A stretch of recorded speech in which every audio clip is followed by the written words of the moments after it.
ఏలూరు జిల్లా కొయ్యలగూడెంలో నేవీ ఆయుధ డిపో నిర్మాణంపై మరోసారి వ్యతిరేకత వ్యక్తమవుతోంది. డిపో నిర్మాణాన్ని వ్యతిరేకిస్తూ బోడుగూడెం పంచాయతీకి చెందిన గ్రామస్తులు భారీ ర్యాలీ నిర్వహించారు. కొన్ని నెలల క్రితం గ్రామస్తుల తీవ్రమైన వ్యతిరేకత నేపథ్యంలో ఎంపీ పుట్ట మహేష్ నేవీ ఆయుధ ప్రాజెక్టును నిలిపివేస్తున్నట్లుగా ప్రకటించారు. అయితే గత వారం రోజులుగా కొయ్యలగూడెంలో నేవీ ఆయుధ డిపో ఏర్పాటు చేయాలంటూ ఛాంబర్స్ ఆఫ్ కామర్స్ ఆధ్వర్యంలో కొంతమంది గ్రామస్తులు ర్యాలీ నిర్వహించారు. దీనికి ధీటుగా బోడుగూడెం పంచాయతీ గ్రామస్తులు డిపో నిర్మాణాన్ని వ్యతిరేకిస్తూ ర్యాలీ చేపట్టి రెవెన్యూ అధికారులకు వినతి పత్రాలు అందించారు. దీనిపై మరింత సమాచారాన్ని మా ప్రతినిధి సత్య అందిస్తారు.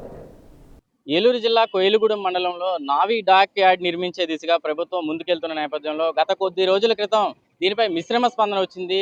కొంతకాలం దీన్ని పక్కన పెట్టినప్పటికీ మళ్ళీ ఇది తెరపైకి వచ్చి దీన్ని నిర్మించే దిశగా ముందుకు వెళ్తున్నట్టు తెలియడంతో కొంతమంది గ్రామస్తులు కావాలని మరికొంతమంది వద్దనుకుంటూ ముందుకెళ్తున్న నేపథ్యంలో ప్రస్తుతం ఈరోజు దాదాపు ఒక 1000 మంది గ్రామస్తులు ఇటు జంగారెడ్డిగూడెం ఆర్డీఓని కలిసి వినతిపత్రం ఇచ్చి తమకు నావీ డాక్ యార్డ్ నిర్మాణం వద్దు అంటూ చెప్తున్న పరిస్థితి అయితే ఉంది. ప్రస్తుతం మనతో గ్రామస్తులు ఉన్నారు, వారిని అడిగి తెలుసుకుందాం.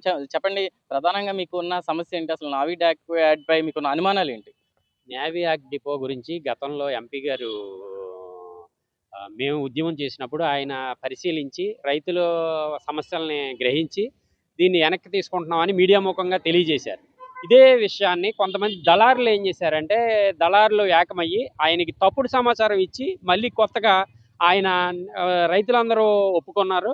మేము మళ్ళీ ఇక్కడ నేవీ డిపో పెట్టడానికి పరిశీలిస్తున్నాం అని చెప్పి నిన్న ఒక సభలో 2 రోజుల క్రితం మాట్లాడడం జరిగింది.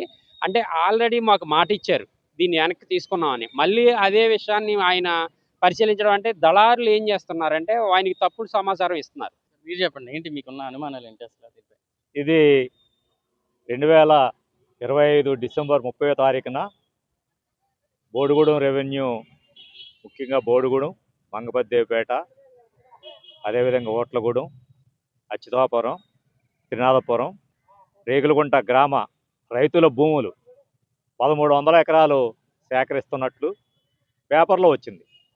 దాని మీద రైతులందరూ కూడా ఎవరి భూమి పోతుందో ఏంటో తెలుసుకుని వాళ్ళందరూ కూడా రెవెన్యూ ఎంఆర్ఓ గారిని కలిస్తే ఆయన సరైన సమాధానం చెప్పక వీళ్ళందరూ కూడా ఉద్యమించి తెలుసుకుని ఎంత పోతుందో ఏంటన్నది 1300 ఎకరం చూసుకుని రైతులందరూ కూడా మరి 2 పంటలు కాయగూరలు పండించి సారవంతమైన భూములు అయ్యి వాటిని పోతే మళ్ళీ వాటిని కొనుక్కోవాలన్నా దొరకవు. మరి అలాంటి భూములు దగ్గరగా 40-50 లక్షల రూపాయలు విలువైన భూములు ఇవి. వాటిని సంపాదించుకోవాలంటే తరతరాల నుంచి ఉన్న భూముల్ని సంపాదించుకోవాలంటే చాలా కష్టం. వారందరూ రైతులందరూ కూడా సమైక్యంగా ముందుకొచ్చి మరి కలెక్టర్ గారిని, అదేవిధంగా రెవెన్యూ ఎంఆర్ఓ గారిని మరి కలిసి తమ సమస్యలను నుంచుకోవడం జరిగింది. రైతులు ముందుకొచ్చి ఈ విధంగా ఇబ్బందులు పడుతుంటే మరి మన ఎంపీ పుట్ట సుధాకర్ గారు, యాదవ్ గారు మరి మేము విరమించుకుంటున్నాం, ఈ డిపో ఇక్కడ పెట్టట్లేదు నేవీ డిపో అని చెప్పడం జరిగింది. మళ్ళీ ఈరోజు మళ్ళీ 900 ఎకరాలు సేకరించి అందులో కొంతమంది దళారుల చేత మేము అందరం భూములు ఇస్తామని మొన్న ఒక 100 మంది ఉంటారు, వాళ్ళందరూ కూడా 300 రూపాయలు కూలిచ్చి మరీ తీసుకొచ్చి సేకరించి తీసుకొచ్చి ఒక ధర్నా లాంటిది కార్యక్రమం ఏర్పాటు చేశారు. ఏదైతే ఆయుధ డిపో కోయిలగూడెం మండలం, మంగపద్దేవిపేట, బోడిగూడెం ఆ ప్రాంతంలో ఏర్పాటు చేస్తామని చెప్పి ఆయుధ డిపో గతంలో చెప్పారు. పెద్ద ఎత్తున రైతాంగంతో వ్యతిరేకత రావడంతో, నిరసన వెల్లువెత్తడంతో వెనక్కి తగ్గారు ఎంపీ గారు.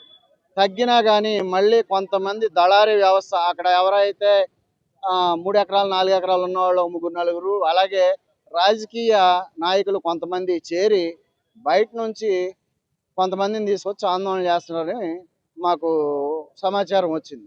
అయితే ఇక్కడ ఏదైతే రైతాంగం 2 ఎకరాలు 3 ఎకరాలు, ఎకరం అరెకరం కూడా సాగు చేసుకుని కూరగాయలు పండించుకుని బోడిగూడెం, మంగపద్దేవిపేట చుట్టుపక్కల గ్రామాల్లో పేద రైతులు, చిన్న సన్నకారు రైతులు, వాళ్ళకి ఆ భూమే ఆధారం. ఆ భూమి లాక్కుంటే వాళ్ళు వెళ్ళే పరిస్థితి లేదు అక్కడి నుంచి.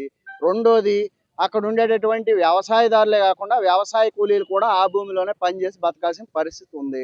దాంతోపాటు అన్ని వర్గాల ప్రజలు ఆ ప్రాంతంలో నివసించే వాళ్ళకి ఇబ్బందికరమైన పరిస్థితి. అక్కడ వస్తే ఉద్యోగాలు వస్తాయని చెప్పారు.